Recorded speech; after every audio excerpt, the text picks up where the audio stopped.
In this video, we're going to show you how to add videos to your Bubble.io app. Bubble makes it easy to display videos, whether they're hosted on platforms like YouTube and Vimeo or uploaded directly by users. To start, go to the Visual Elements menu in the Design tab and drag the video element onto your page.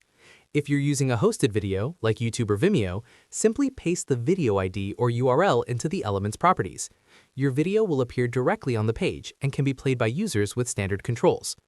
If you want to allow users to upload videos directly, you can use Bubble's File Uploader element. Users can upload MP4 files, which are saved to your database and then displayed in a video player on your site.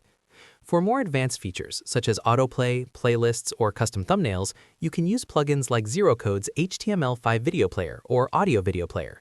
These plugins give you extra control over playback, streaming, and user interactions.